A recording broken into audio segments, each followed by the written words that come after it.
तो वक्त का महात्मा, और जब वक्त का महात्मा मिल जाता है तो वक्त का नाम, वक्त का डॉक्टर, वक्त की दवा, वक्त का महात्मा, वक्त का नाम। डॉक्टर दवा देता है, महात्मा नाम देते हैं। नाम मंत्र दीक्षा जिसको बोलते हैं वही नाम है। तो वो वक्त का होना जरूरी है। पुस्तकों में हजारों नाम लिखे हुए हैं, हजारों मंत्र लिखे हुए हैं, लेकिन कौन सा मंत्र जपना है आपको, तो वो महात्मा बताएंगे।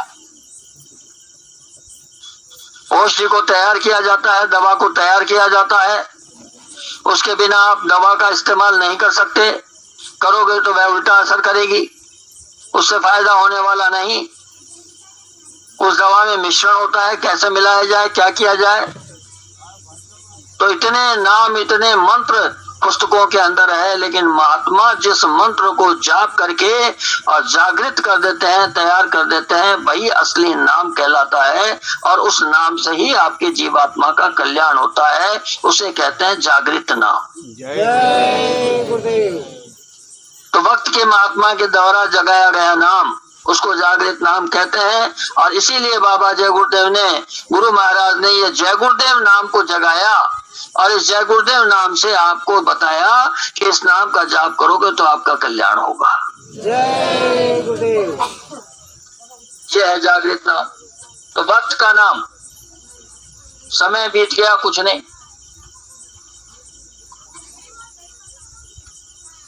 समय के हिसाब से नाम को जगाया जाता है, और वो नाम जगा करके वो मान्यता ली जाती है, और उसके बाद आपको दिया जाता है।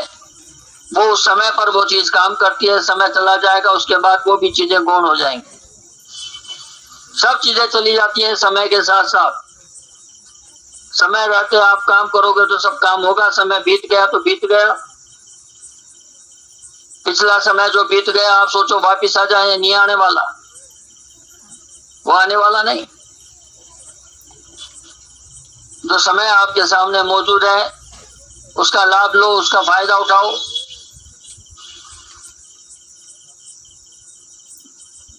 समय से जो चीज आपको मिल रही है उसको आप ले लोगे तो वो आपका लाभ करेगी, वो आपका फायदा करेगी।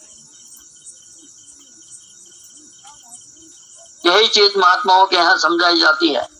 यहाँ पुस्तकों का ज्ञान नहीं है कि हम बैठेंगे और यज्ञ करेंगे, हवन करेंगे, उसके बाद ये हो जाएगा, उसके बाद ये करेंगे, वो चीजें नहीं होती। महात्माओं के यहाँ ज्योति होती है, अंदर में हृदय में ज्योति जगती है। उस ज्योति से प्रकाश होता है, उनकी वाणी में प्रकाश होता है, उनकी आंखों में प्रकाश होता है। जो उन्होंने बोल दिया वो बोल दिया, क्योंकि वो भजन और साधना की ताकत है। वो चेतन स्वरूप होते हैं। बाहर से देह मिली है, उस देह का निमित्त देह है। ये किसी काम के लिए देह बनती है संसार में। तो जब तक उनकी देह है तब तक उनसे चेतन रूप होता है उनका। वह चेतन अगर हमने ले लिया, वह रास्ता हमने ले लिया, तो हमारा भी जीवन सफल हो जाता है। जय गुरुदेव।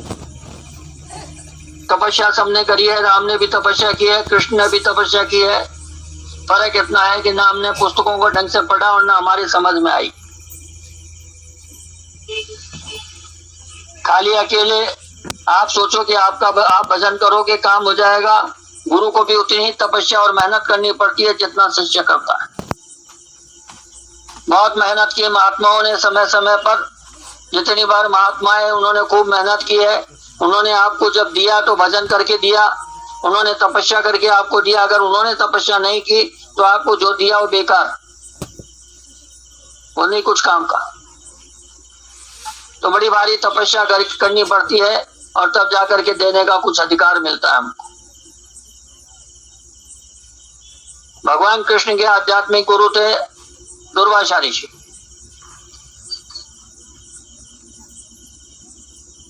बड़ी परीक्षा ली जाती थी उस जमाने के अंदर, क्योंकि द्वापर का युग था। कलयुग के अंदर जो संत मत जब प्रारंभ हुआ तो हृदय जो शिष्य हुआ था उसने ये वरदान मांग लिया था कि अब आगे मालिक आप अपनी मूझ से जो देना हो दे देना, मैंने तो परीक्षा दे दी लेकिन आप किसी की परीक्षा मत लेना। संतों ने वरदान दे दिया, तब से परीक्षा का विधान वो बदल गया। अब परीक्षा नहीं ली जाती, संत निरख परख करते हैं। निरख परख अलग चीज है, परीक्षा अलग चीज। आपकी निरख परख तो वो करेंगे, लेकिन परीक्षा का जो विधान था उसको हटा दिया। छोटी छोटी निरख परख करते रहते हैं, भाई चलो कितना आपने कमा लिया, कितना आपने मान लिया, कितनी बात आपके समझ में आ गई, बस इतनी सी निरख परख, बाकी चीजें हटा दो।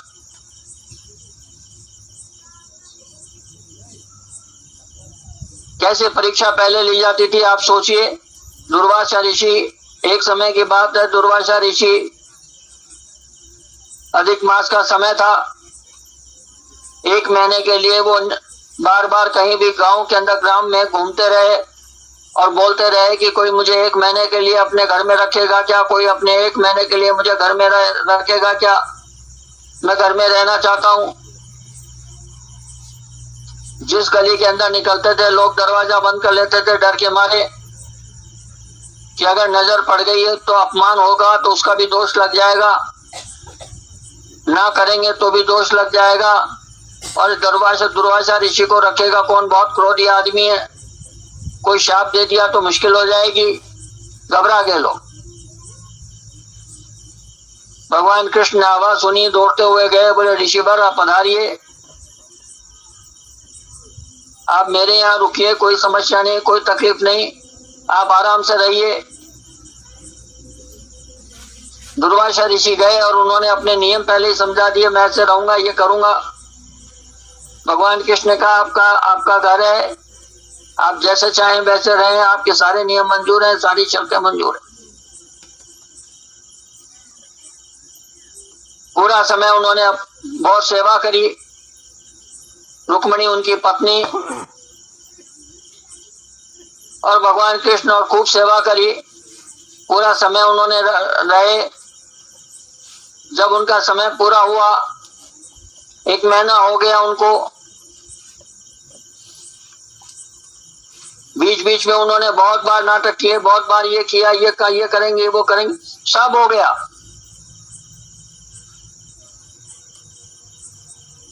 आखिर में जब समय पूरा हुआ 1 महीने का,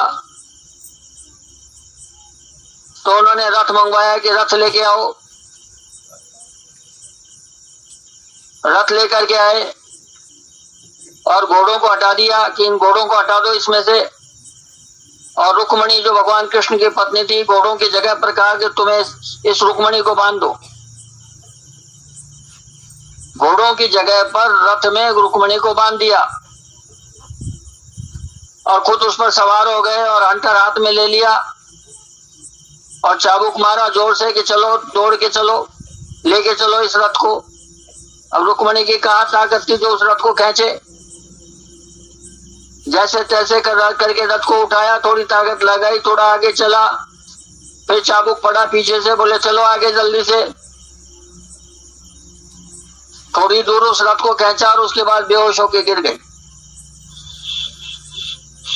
जब वो बेहोश हो गई तो दुर्वासा ऋषि नीचे उतरे और दौड़ने लगे। वो ऐसे दिखा रहे थे कि जैसे डर लग गया हो, डर लग रहा हो भगवान कृष्ण का, जैसे मानो उनसे कोई गलती हो गई हो, तो ऐसे चुप चुप करके दौड़ने लगे। भगवान कृष्ण पीछे पीछे, दुर्वासा ऋषि आगे। भगवान कृष्ण बोल रहे थे, ऋषिवर क्या तकलीफ हो गई, क्या दिक्कत हो गई, मुझसे क्या भूल हो गई, आप ऐसे क्यों भाग रहे हैं, आप मुझे बताइए क्या कमी है, मैं उसे दूर करूंगा। थोड़ी दूर जाकर के दुर्वासा ऋषि रुक गए। भगवान कृष्ण पांव में गिरे, बोले ऋषिवर मुझसे क्या भूल हुई। बोले कृष्ण तुमसे कोई भूल नहीं हुई, ये बताओ तुम्हें क्रोध नहीं आया, मैंने इतना सब किया। बोले हुजूर आपने जो किया होगा तो कुछ सोच के ही किया होगा, मैं क्रोध करने वाला कौन।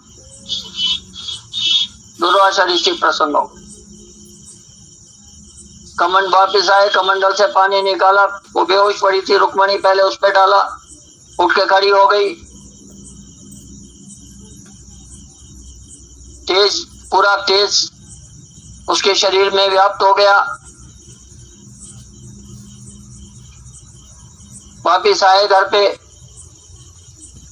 बोले खीर बनाओ। खीर बनाई उनके खाने के लिए। भगवान कृष्ण से बोला कि तुमने मन से मेरी सेवा की है, क्रोध को जीत लिया है, तुमने बिल्कुल क्रोध नहीं किया, मैंने इतना सब किया, मैं तुम्हें बहुत सारे वरदान दे करके जाऊंगा। जय गुरुदेव। महात्मा बाहर से बहुत कठोर होते हैं, लेकिन उनका हृदय अंदर से उतना ही निर्मल और पवित्र होता है, बिल्कुल बिल्कुल कोमल होता है।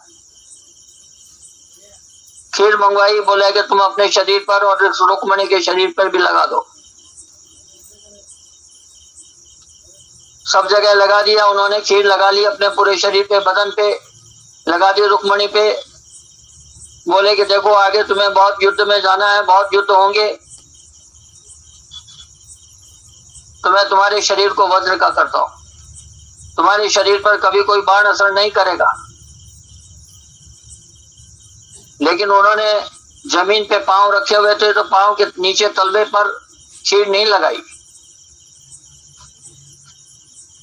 उन्होंने कहा कृष्ण देखो तुमने नीचे तलवे पर खीर नहीं लगाई। बोले हाँ मैं भूल गया। तो बोले जब कभी जीवन में तुम्हारे नीचे पांव पे बाण लगेगा तुम्हारी मृत्यु होगी, उसके पहले तुम्हारी मृत्यु कभी नहीं होगी।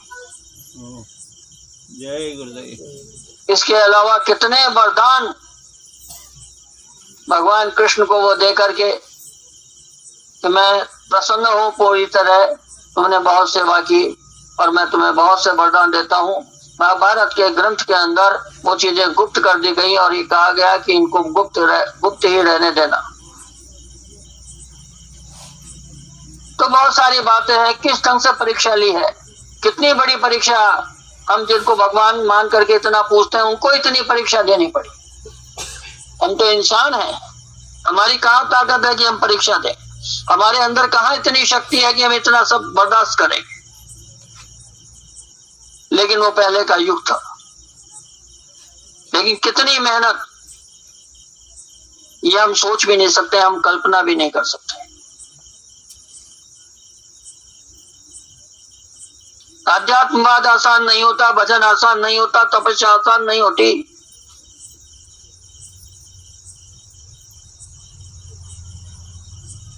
लेकिन संतों ने इसको सरल किया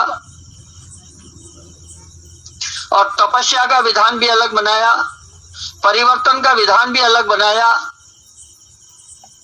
ये बात मैं सत्संग की बताना चाहता हूं। संत मत वही है जो संत मत कबीर साहब ने प्रारंभ किया, वही संत मत है। लेकिन इसी संत मत के अंदर एक विधान परिवर्तन का अलग बना दिया गया। अगर परिवर्तन का विधान नहीं होता तो बाबा जी ये कभी नहीं कहते कि कलयुग में कलयुग जाएगा, सतयुग आएगा। संत मत के अंदर ये चीज नहीं है। लोग ये कहते हैं भाई कलयुग जाएगा, सतयुग अपने आप ही आएगा, वो तो होना ही है।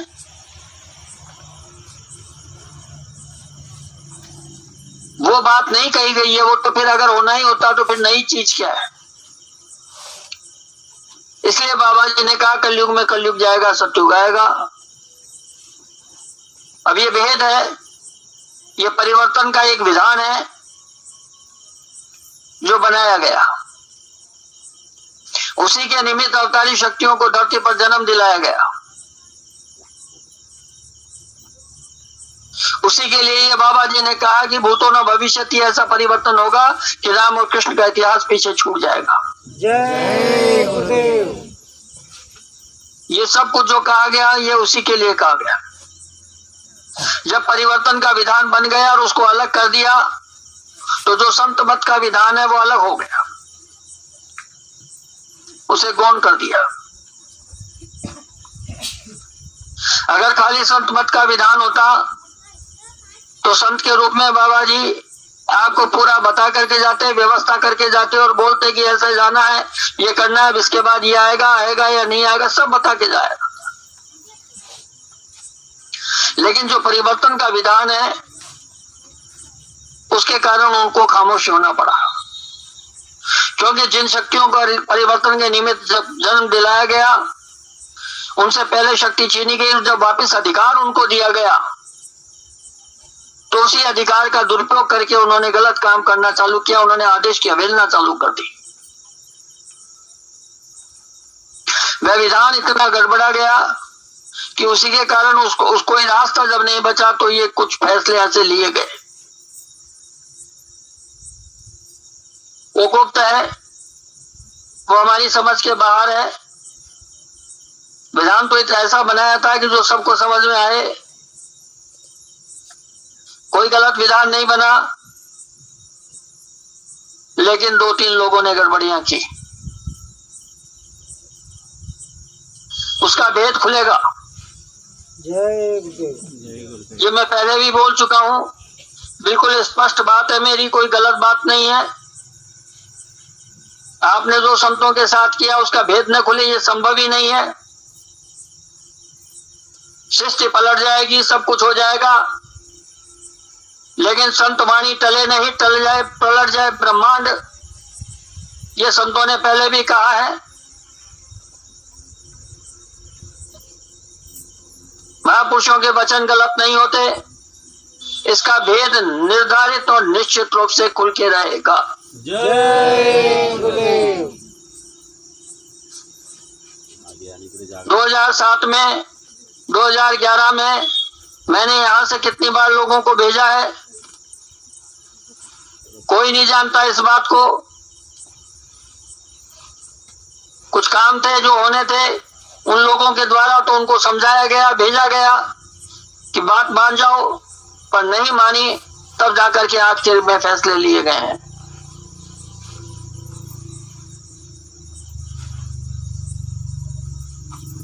अब जरूरत पड़ेगी फिर फैसले लिए जाएंगे। ये विधान जो गड़बड़ हुआ है वह परिवर्तन का विधान है। जो साधना का विधान है वो अपनी जगह है, जो संत मत है वो अपनी जगह है। जो विधान गड़बड़ हुआ है वो सिर्फ परिवर्तन का गड़बड़ हुआ है, जिसके कारण बहुत सारी जीवात्माएं फंस गई, बहुत लोगों को तकलीफ हो गई, बहुत लोगों के शरीर चले गए। ये सिर्फ इसलिए क्योंकि परिवर्तन का विधान गड़बड़ हुआ। जिनकी वजह से परिवर्तन का विधान गड़बड़ हुआ, क्या गलतियां करी, क्यों करी, वह भेद है, और वह भेद देर सवेर सारी संगत के सामने आएगा। जय गुरुदेव। तो प्रेमियों, सत्संगियों, ये कोई बाहर की बात नहीं है। मैंने 2014 से इतने सत्संग आप लोगों ने मेरे सुने होंगे। मैं कभी कोई बाहर की बात करता ही नहीं। बाहर क्या बात करेंगे बाहर की?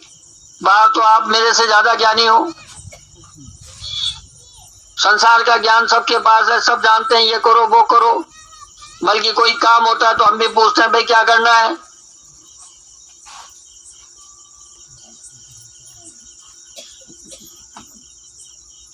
जो अंदर में देखते हैं वो आपको बयान करते हैं। बात अंदर की है, जो कुछ समस्याएं हैं वो अंदर की है, जो विधान बना वो अंदर में बना, जो कहा गया उसको अंदर का आदेश है।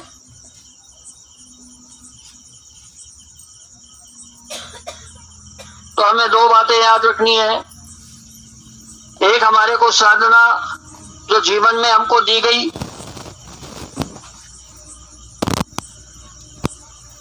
जो भजन का अधिकार हमको दिया गया, जो गुरु ने आशीर्वाद आपको दिया, हम अपना जीवन उसमें लगाएं, ये पहली चीज है। वह हमारे जीवन का लक्ष्य है। और दूसरी बात जो याद रखनी है वो ये कि कुछ आदेश परिवर्तन के निमित्त समय समय पर दिए गए थे, उन्हें बंद कर दिया गया। इस कारण ही ये सारी संगत की स्थिति पैदा हो गई है।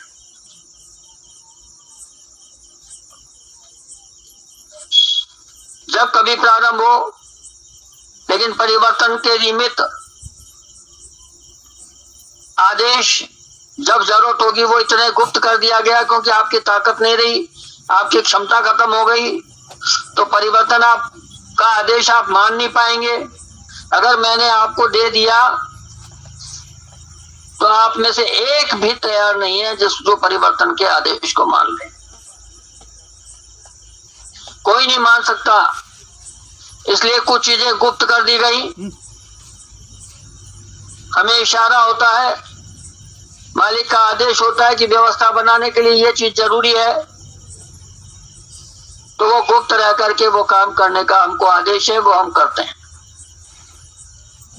लेकिन निमित्त अगर आपको कुछ आदेश मिल जाता है, निमित्त आपको अगर कुछ सेवा का आदेश मिल जाता है, तो आपको निश्चित रूप से उसे पूरा करना चाहिए, पूरे भाव के साथ। वो निमित्त मिलेगा आपको, क्योंकि निमित्त आप हैं और निमित्त ही आपको तैयार करना है, निमित्त ही आपको बनना है। आपको निमित्त बनना है भाई, हम भी परिवर्तन के निमित्त बन जाए, तो निमित्त मात्र अगर आप तैयार हो जाएंगे, जीवन सफल हो जाएगा, ये मानव देह आपकी सफल हो जाएगी।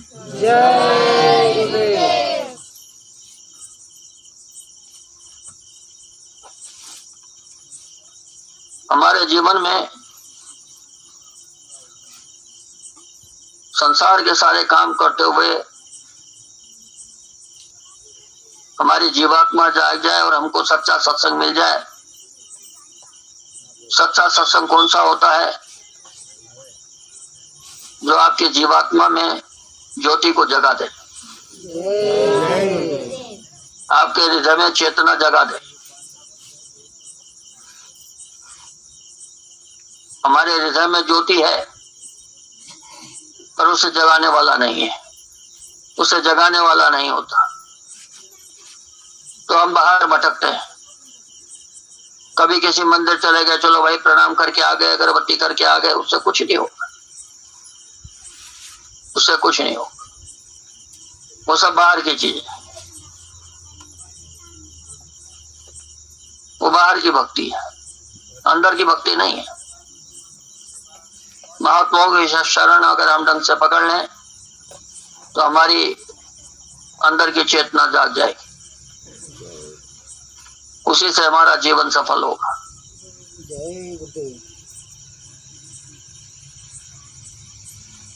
महात्मा जितने प्रयास और कोशिश करते हैं, छोटी प्रयास हो, कोई आड़ा टेढ़ा कोई भी आदेश हो, उनका सब कुछ काम, सबका सारा लक्ष्य एक ही चीज के लिए होता है कि किसी तरह आप तैयार हो जाएं और जीवात्मा आपकी जाग जाए। जय गुरुदेव। तो प्रेमियों, सत्संगियों,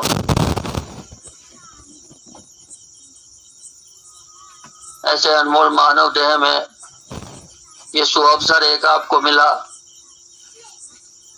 आपको, आपके बच्चों को, आपके परिवार को, ये कितना बड़ा सौभाग्य है। लोग कभी कल्पना भी नहीं करते होंगे कि यहाँ जंगल के अंदर इस प्रकार से एक आश्रम बन जाएगा। जय गुरुदेव।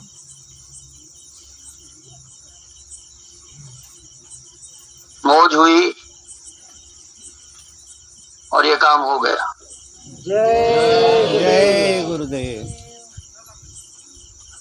जब शुरुआत हुई तो यहाँ कुछ नहीं, लोगों को लगता था कि यहाँ कौन आएगा, 2-4 लोग आएंगे, बड़ा मुश्किल है। और आप देखिए धीरे धीरे धीरे धीरे कैसा मन बदलने लगा है, लोगों में भाव और लोगों में भक्ति जागने लगी।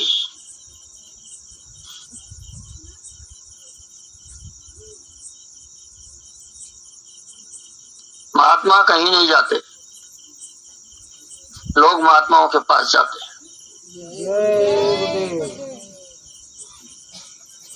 महात्मा तो अपना चिमटा लेकर के और जंगल में कहीं भी बैठ जाते हैं, लोग भागते हैं उनके पीछे पीछे पीछे पीछे।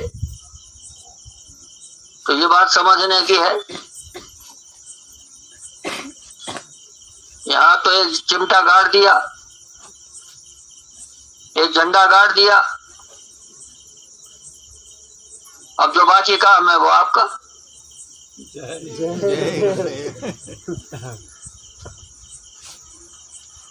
ये समझ लीजिए बात। ये सब आपके लिए, आपकी सुविधा के लिए, आपके लाभ के लिए, आपके फायदे के। कोई भी हो, हमने कभी नहीं पूछा कि आप नामदानी हो कि नहीं, हमने किसी को नहीं पूछा कि आप क्या करते हो क्या नहीं करते हो। हम तो एक सीधी सरल बात जानते हैं कि भाई शाकाहारी हो जाओ, जीवन को बदलो, अपने और अपने परिवार की सुख शांति के लिए सत्संग का अपनाओ, आध्यात्म को अपनाओ, और आपके घर में जितनी दुख तकलीफ है उसके लिए हम करेंगे काम। हमने तो बिल्कुल सीधी सरल बात कही। आसपास में जितने काश्तकार हैं, ऐसा नहीं कहा कि भाई इसको फायदा मिलेगा इसको नहीं मिलेगा। सबको लाभ मिलने की हमने बात कही। तो आप तैयार हो जाइए।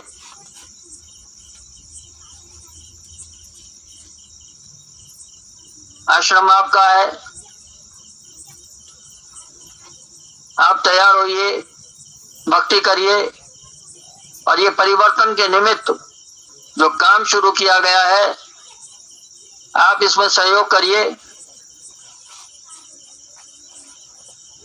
आप देखिए कि किस प्रकार से चमत्कार होते हैं, आप खुद देखेंगे। आपके घर में, आपकी खेती में, आपके सब जगह। और मैं आपको एक बात बता देता हूँ, ये धागा बहनों के हाथ में चला गया।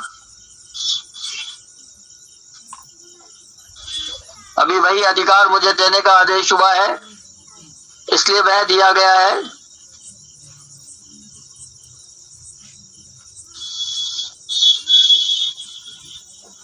आगे कोई और आदेश होगा तो बात दूसरी है। जो अभी का आदेश हुआ वो उतना काम मैंने किया है। लेकिन एक बात जान लेना कि इनके माध्यम से आपके सबके घरों में मैं पहुंच गया। हाँ।